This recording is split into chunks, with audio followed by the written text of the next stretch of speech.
I spoke with eCapitol News Director Shawn Ashley about the governor's speech and budget issues lawmakers will be facing this year at the Capitol. Shawn, the governor focused on three main areas in her speech: education, corrections, health care. How is she going about implementing policy to support that? These were the same 3 points we heard in her inaugural, and it seemed rather surprising at first that she would talk about them again. But it looks like she's taking her show on the road.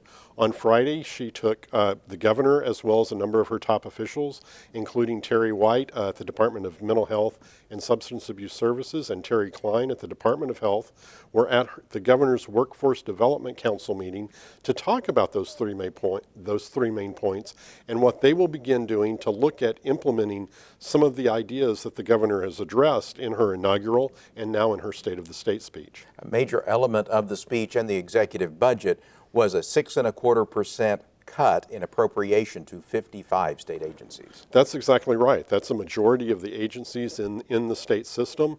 Many of these agencies have seen cuts for the last several years coming out of the recession as the state has attempted to balance its budget. In the grand scheme of things, this only generates or makes available $37 million to be appropriated, which sort of shows what has happened to the state budget over time.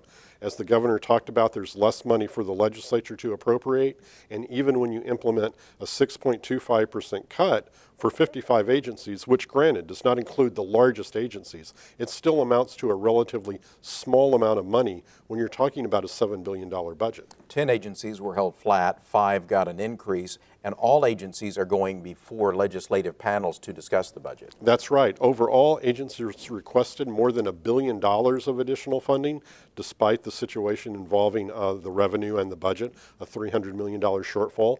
And they're trying to make their case to legislators as to why they need more money. What we also saw this week was the first meeting in the first week of the legislative session between legislators and their staff and the governor's office and her chief negotiator, Secretary of Finance Preston Dorflinger. I do not recall a time when they have met so early in the session, particularly not the first week, so hopefully that bodes well for the talks and the rapidity which they'll be able to develop a budget. Some bills have already died, and one of them is the so-called hoodie bill. That's right. The Secretary of the the Chairman of the Senate Judiciary Committee, Senator Anthony Sykes, announced that he would not hear that bill in his committee to which it was assigned.